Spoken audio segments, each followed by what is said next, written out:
Hello, today we're going to read A Defenseless Creature. Remember, while we are reading, you need to follow along either on your computer or phone, or you can look at the paper copy. Remember that you have to make at least 3 annotations as we go along. So today we are going to read A Defensive Creature by Chekhov. We're going to start with paragraph 1.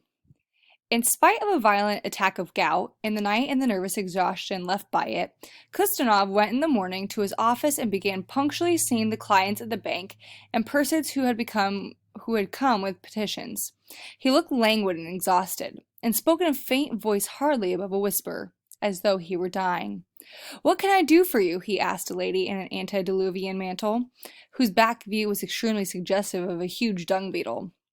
"You see, Your Excellency," the petitioner in question began, speaking rapidly, "my husband, Stoichkin, a collegiate assessor, was ill for 5 months, and while he, if you will excuse me saying so, was laid up at home, he was for no sort of reason dismissed, Your Excellency, and when I went for his salary they deducted, if you please, Your Excellency, 24 rubles 36 kopecks from his salary. 'What for?' I asked. 'He borrowed from the club fund,' they told me, and the other clerks had stood security for him. 'How is that? How could he have borrowed it without my consent? It's impossible, Your Excellency. What's the reason of it? I am a poor woman. I earn my bread by taking in lodgers.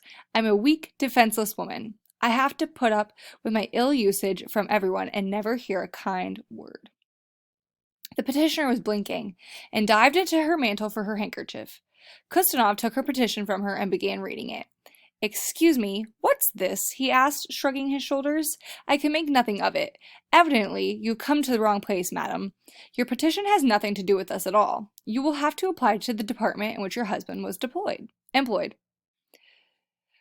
"Why, my dear sir, I have been to 5 places already, and they would not even take the petition anywhere," said Madame Stoichkin.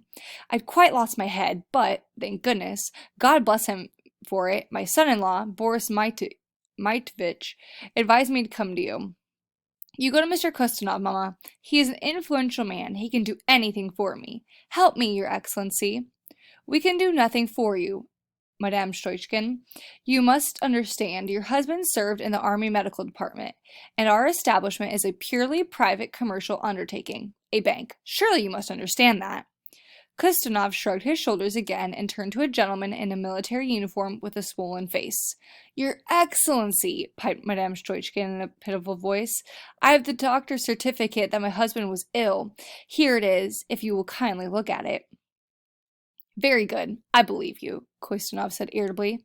"But I repeat, it has nothing to do with us. It's queer and positively absurd. Surely your husband must know where you are to apply."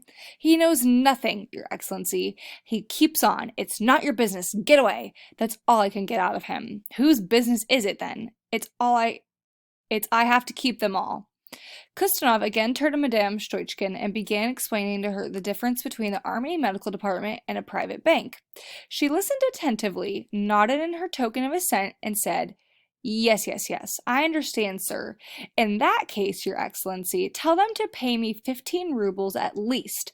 I agree to take part on account." "Ugh!" said Kustanov, letting his head drop back. "There's no making you see reason. Do you understand that to apply to us with such a position is as strange as to send in a petition concerning divorce, for instance, to a chemist, or to say this assaying board? You have not been paid your due, but what do we have to do with it?" "Your Excellency, make me remember you in my prayers for the rest of my days. Have pity on a lorn woman," wailed Madame Stoichkin. "I am a weak, defenseless woman. I am worried to death. I've to settle with the lodgers and to see my husband's affairs, and fly round looking after the house. And I am going to church every day this week, and my son-in-law is out of a job. I might as well not eat or drink. I can scarcely keep on my feet. I haven't slept all night." Kustanov was conscious of the palpitation of his heart. With a face of anguish, pressing his hand on his heart, he began explaining to Madame Stoichkin again, but his voice failed him. "No, excuse me, I cannot talk to you," he said, with a wave of his hand. "My head's going round, you are hindering us and wasting your time." "Ugh! Alexei Nikolaich," he said, addressing one of his clerks, will you explain to Madame Stoichkin?" Kustanov, passing by all the petitioners, went to his private room and signed about a dozen papers while Alexei Nikolaich was still engaged with Madame Stoichkin. As he sat in his room, Kustanov heard two voices, the monotonous, restrained bass of Alexei Nikolaich and the shrill, wailing voice of Madame Stoichkin. "I am a weak, defenseless woman. I am a woman in delicate health," said Madame Stoichkin. "I look strong, but if you were to overhaul me, there is not one healthy fiber in me. I can scarcely keep on my feet. My appetite is gone. I drank my cup of coffee this morning without the slightest relish." Alexei Nikolaich explained to her the difference between the departments and the complicated system in sending in papers. He was soon exhausted, and his place was taken by the accountant. "A wonderfully disagreeable woman," said Kustanov, revolted, nervously cracking his fingers and continually going to the decanter of water. "She's a perfect idiot. She's worn me out, and she'll exhaust them, the nasty creature. Ugh, my heart is throbbing." Half an hour later, he rang his bell. Alexei Nikolaich made his appearance. "How are things going?" Kustanov asked languidly. "We can't make her see anything. Pyotr Alexandrovich, we are simply done. We talk of one thing and she talks of something else. I can't stand this out of her voice. I am ill. I can't bear it. Send for the Pyotr Alexandrovich. Let him put her out." "No, no," cried Kustanov in alarm. "She will set up a squeal, and there are lots of flats in this building. And goodness knows what they will think of us. Do try and explain to her, my dear fellow." A minute later, the deep drone of Alexei Nikolaich's voice was audible again. A quarter of an hour passed, and instead of his bass, there was the murmur of the accountant's powerful tenor. "Remarkably nasty woman," Kustanov thought indignantly, nervously shrugging his shoulders. "No more brains than a sheep. I believe there's a twinge of the gout again. My migraine is coming back." In the next room, Alexei Nikolaich, at the end of his resources, at least tapped his finger on the table and then on his own forehead. "The fact of the matter is, you haven't a head on your shoulders," he said, "but this." "Come, come," said the old lady, offended. "Talk to your own wife like that, you screw. Don't be too free with your hands." And looking at her with fury, with exasperation, as though he would devour her, Alexei Nikolaich said in a quiet, stifled voice, "Clear out." "What?" squealed Madame Stoichkin. "How dare you? I am a weak, defenseless woman. I won't endure it. My husband is a collegiate assessor, you screw. I will go to Dmitri Karlich, the lawyer, and there will be nothing left of you. I've had the law of 3 lodgers, and I will make you flop down at my feet for your saucy words. I'll go to your general. Your Excellency, your Excellency." "Be off, you pest," hissed Alexei Nikolaich.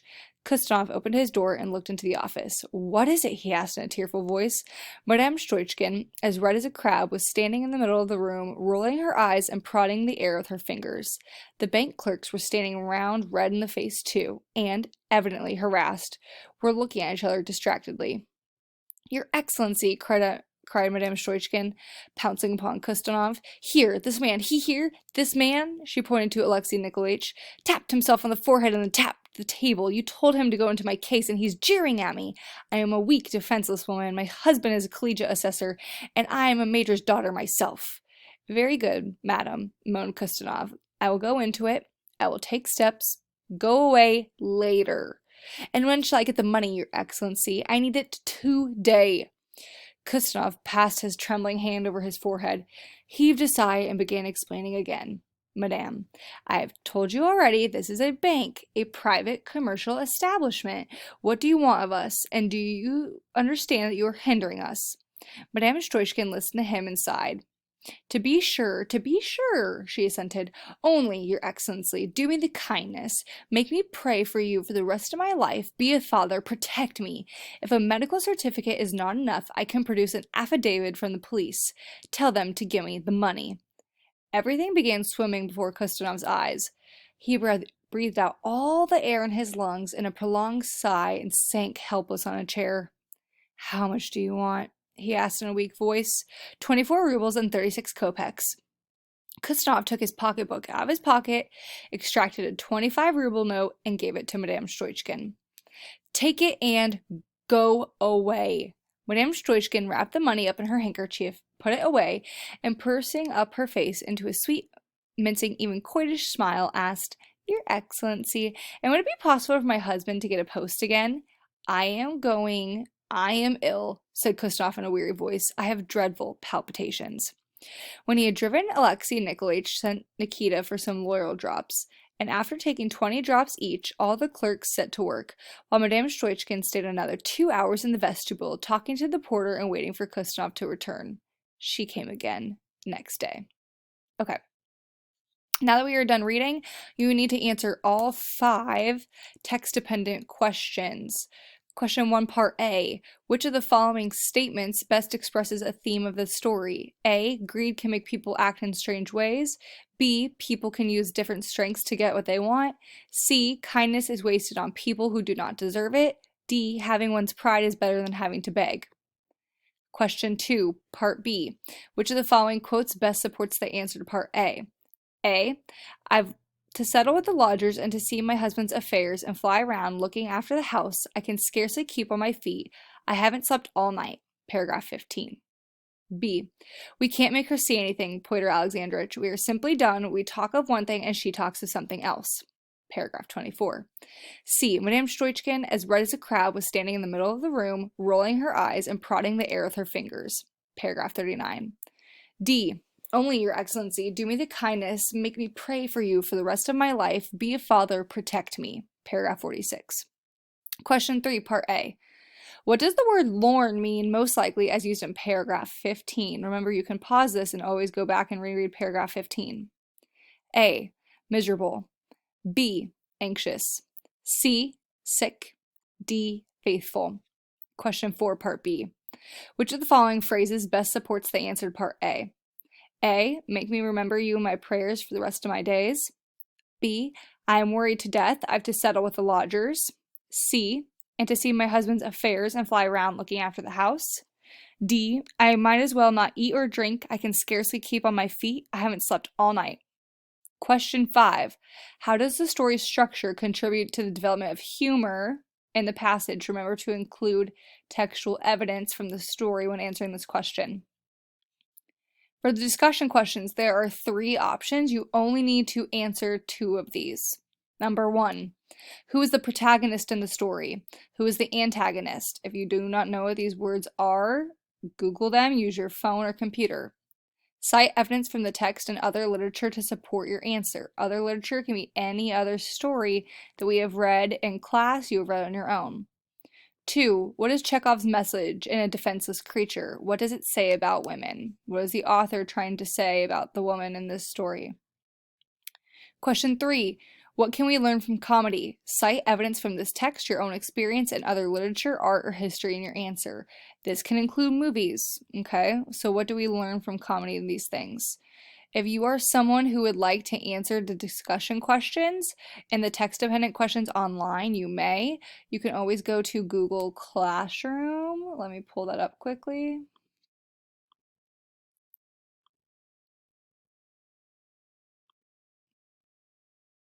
I will just go to hour 1. I made a post March 20th. You can go to EdSite. Remember, you can access that through Clever. For this story, A Defenseless Creature, that is the code. Put that into EdSite and you may answer the questions on there and submit it electronically and I'll enter your grades. If you have any questions, again, email me at this number or you can contact me at my Google Voice number. Just use it like a regular number. Good luck. If you have any questions, please let me know and I will record the next story.